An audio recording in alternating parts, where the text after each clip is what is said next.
মনা রান্নাঘর থেকে স্বাগত জানিয়ে শুরু করছি। বন্ধুরা, আজকে আবার একটা দারুণ নতুনত্ব রেসিপি নিয়ে আজকে আমি দেশি রুই মাছ নিয়ে এসেছিলো। দেশি রুই মাছটা আমি একটু কালিয়া বানাবো। তা মাছটা প্রথমে ভালো করে কেটেই এনেছিল। আমি ধুয়ে হলুদ আর লবণ মাখিয়ে নেব। হলুদ আর লবণ মাখানো হয়ে গেলে পরে দেখো মাছের পিসগুলো দেখো কত সুন্দর, বেশ রিং রিং পিস করে নিয়েছি। তারপর আমি কড়াইটা বসিয়ে দিয়েছি। কড়াইয়ে কিছুটা পরিমাণ সর্ষের তেল দিয়ে দিয়েছি। তেলটা গরম হতে হতে চলো মশলাটা রেডি করে নিই। টমেটো, কিশমিশ, কাজু বাদাম, আদা, কাঁচা লঙ্কা আর তোমার এলাচ আর দারচিনি মশলাতে আমি বেটে নেব। ওটা বাটা আমি বেটে নিয়েছি। আর এদিকে তেলটাও আমার গরম হয়ে গেছে। সামান্য একটু লবণ দিয়ে দিয়েছি যাতে মাছগুলো না তলায় লেগে যায়। সেই জন্য লবণটা দিলে পরে মাছগুলো তলায় লেগে যায় না অনেক সময়। তারপর আমি এক এক করে মাছের পিসগুলো তেলের মধ্যে ছেড়ে দিলাম। আর এক এক করে মাছগুলোকে আমি বেশ ভালোভাবেই ভেজে তুলে নিলাম। দেখো মাছগুলো ভাজা কমপ্লিট হয়ে গেছে, মানে একটা খোলার মাছ ভাজা কমপ্লিট হয়ে গেছে। এবার মাছগুলো ভাজা হয়ে গেলে পরে আমি একটা পাত্রতে তুলে রেখে দেবো। তুলে রেখে দিচ্ছি একটা একটা করে। তারপর আবার যে বাদবাকি মাছগুলো ছিল সেই মাছগুলো আমি এক এক করে ভেজে নেব। সমস্ত মাছগুলো এরকম করে আমার 2-3 বার হয়েছিল, মাছগুলো ভাজতে টাইম লেগেছিল। সমস্ত মাছগুলো আমি এরকম করে ভেজে নিয়েছি। তো এই মাছটাও ভাজা হয়ে গেছে, এই খোলার মাছটাও ভাজা হয়ে গেছে। এবার এগুলোকেও আমি তুলে নেব। তুলে নেওয়ার পর আমার একটা মাথাটা ছিল, মাথাটাকেও আমি ওটাকে ভেজে তুলে নেব। যেহেতু মাথাটা, দেশি রুইয়ের মাথাটা খেতে দারুণ লাগে, যেহেতু টাটকাই রুই।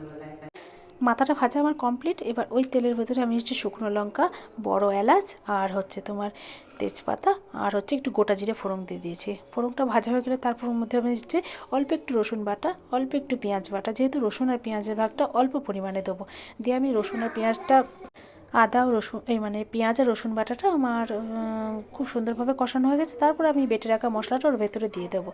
দিয়ে একটু নাড়াচাড়া করে নেওয়ার পর জিরে গুঁড়ো, ধনে গুঁড়ো, তারপর একটু চিনি, যেহেতু চিনিটা দিলে মাছের ঝোলের টেস্টটা খুব সুন্দর হয়। তারপর হলুদ আর কাশ্মীরি লঙ্কার গুঁড়ো দিয়ে কিছুক্ষণ বেশ নাড়িয়ে চাড়িয়ে নেবো। নাড়াচাড়ানো হয়ে গেলে পরে তারপর আমি স্বাদ মতো এতে লবণটাও আমি এর ভেতরে দিয়ে দেবো। লবণটা দিয়ে আরও বেশ খানিকক্ষণ কষিয়ে নেব। আর যে মশলাটা বাটিটা ছিল সেই বাটিটা ধুয়ে অল্প পরিমাণে আর একটু জল দিয়ে মশলাটাকে আরও খানিকক্ষণ আমি কষিয়ে নেব।